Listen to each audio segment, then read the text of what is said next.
Bonjour à tous, et bien rebonjour, cette journée du 18 novembre 2021. Merci de suivre cette nouvelle émission des Becos, des Becchio, des Beccicos, des Bicos, pourquoi, comment, avec toujours des personnes extraordinaires. Extraordinaires parce que, de par leur militantisme, et extraordinaires aussi parce qu'ils ont souvent une histoire de vie, une histoire qui fait qu'on ne se retrouve pas là par hasard.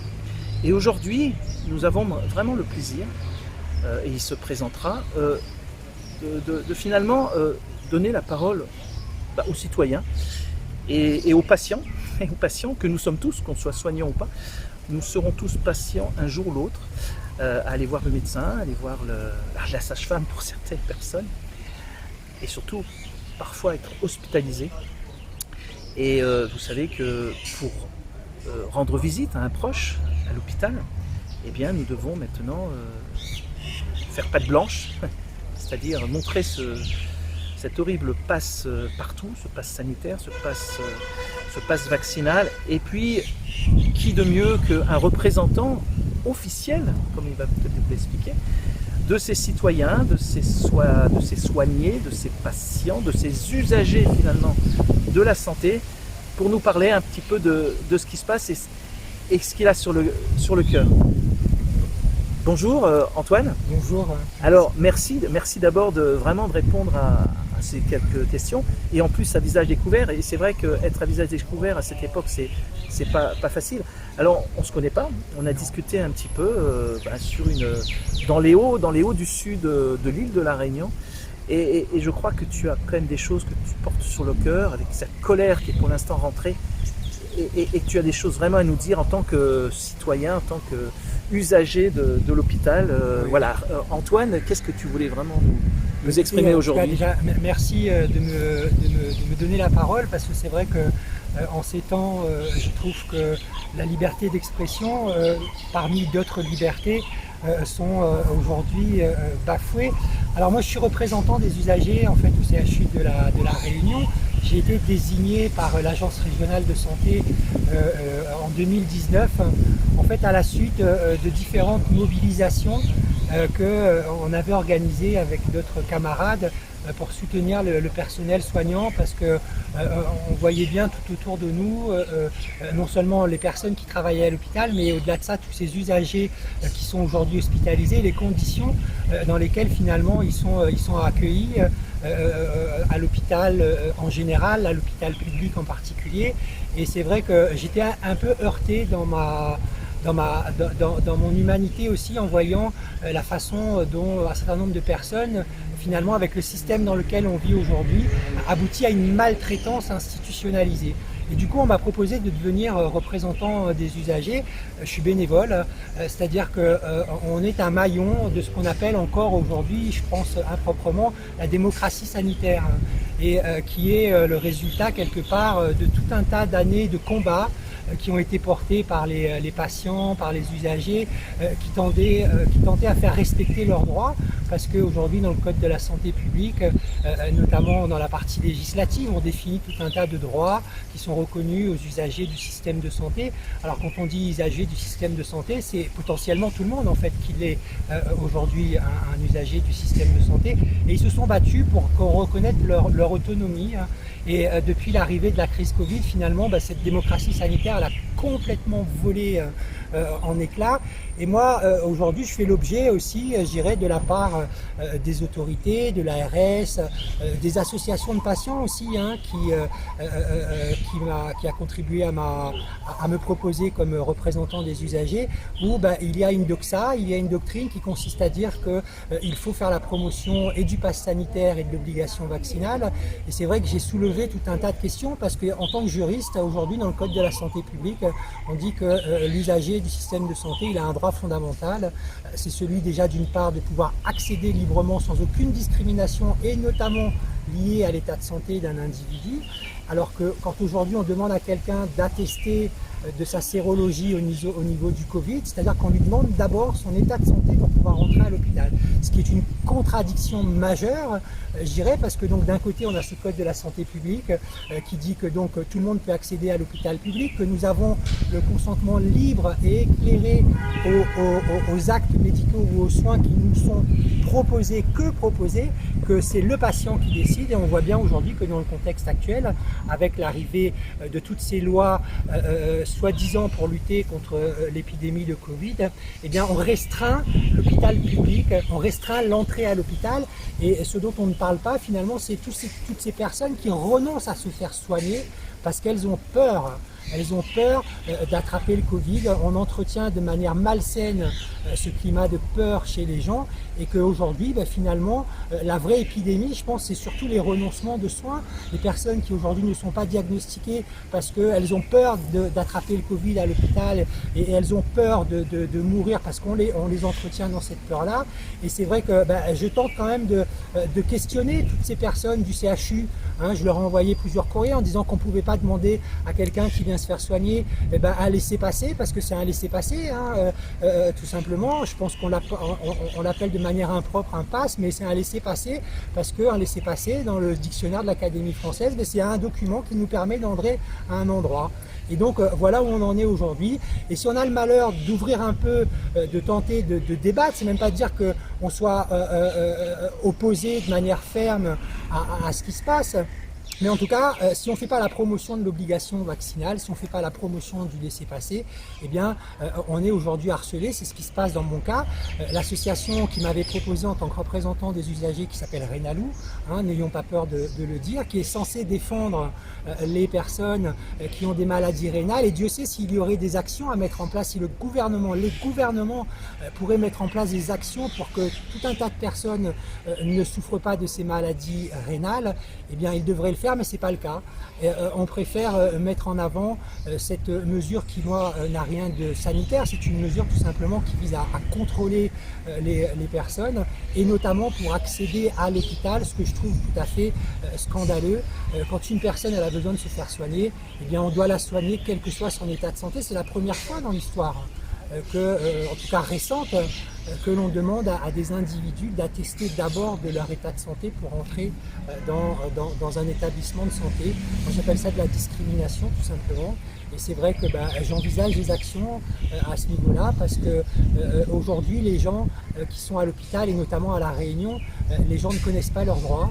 Et puis surtout, il y a cette peur du système, cette peur de la blouse blanche, cette peur d'être mal soigné, et que cela, à un moment donné, je pense que ça doit cesser.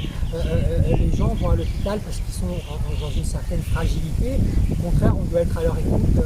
Au contraire, on doit être disponible. Aujourd'hui, ce dont l'hôpital a besoin, c'est des moyens. C'est des moyens humains, c'est des moyens financiers, parce qu'on continue à détruire l'hôpital public et à le solder comme ça, et l'état de santé des gens se détériore. Alors je ne sais pas si tu as souvent l'habitude d'être interviewé, mais c'est assez impressionnant. Il y a 6 minutes là, d'anthologie, quasiment une interview sans respirer, où tout a été dit. Donc c'est absolument fabuleux. La prochaine fois, je prendrai mon stylo et un papier. Alors moi, j'ai retenu quand même une chose. Tu as parlé de maltraitance. Souvent, on parle de maltraitance pour la femme, violence sexuelle, etc. On parle de plus en plus de maltraitance pour l'enfant, notamment avec le port du masque. Mais tu as parlé de maltraitance institutionnalisée. C'est quand même un mot particulièrement fort. C'est non seulement la maltraitance, normalement les institutions sont là pour essayer de les combattre, mais tu parles de maltraitance institutionnalisée.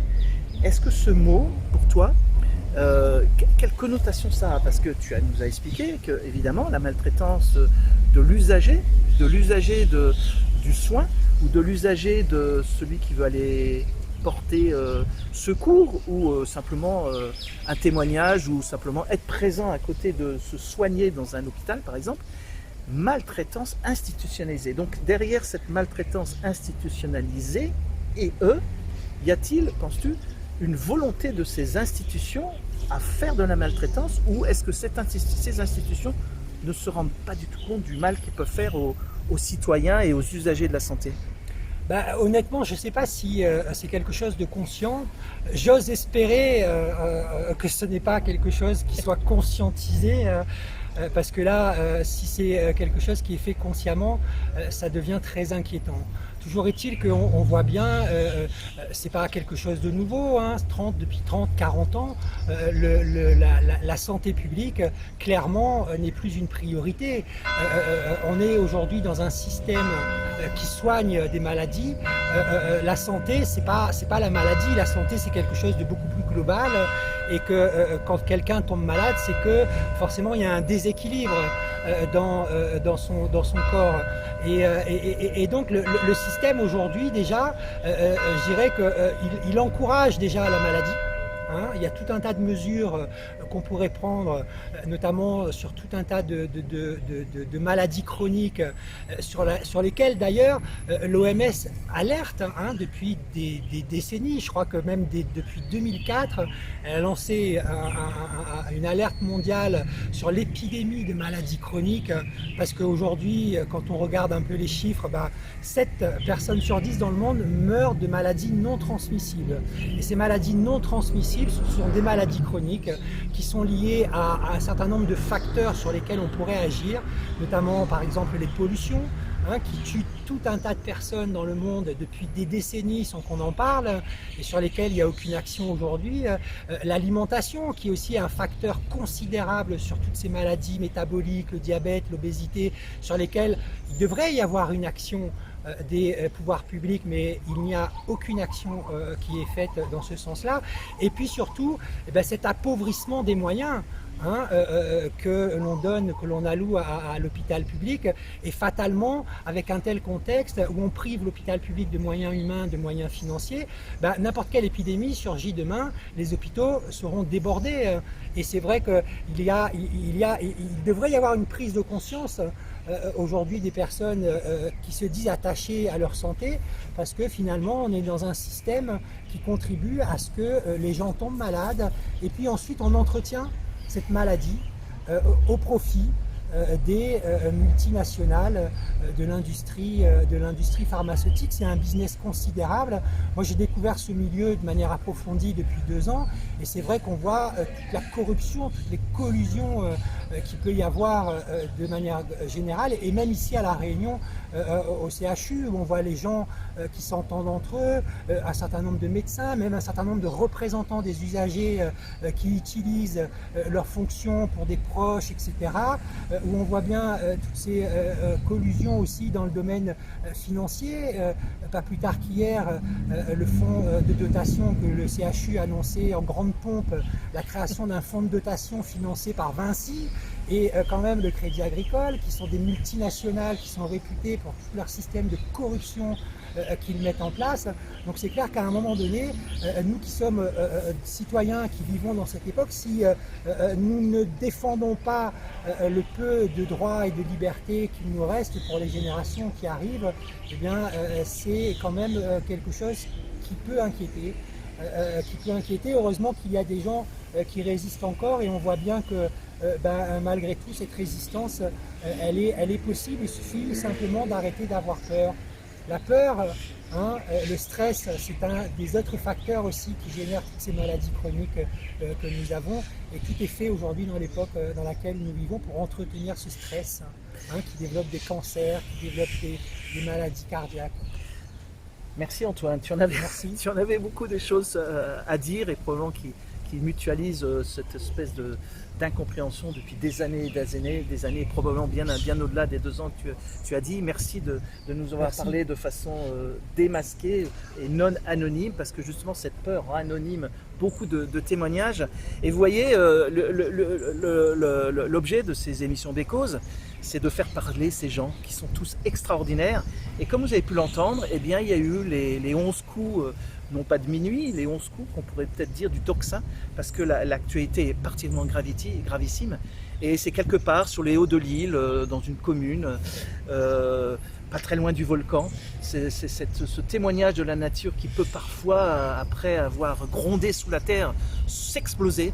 Voilà, donc merci Antoine et merci à tous ces participants. Monsieur, merci monsieur, madame le Tocsin. L'heure est grave, merci, et ce sera pour une prochaine émission, bientôt une prochaine rencontre avec vous, avec ces beccos, ces beccicos, ces becquios, bicos, pourquoi, comment. Merci Antoine et merci à vous tous et à très vite. Au revoir.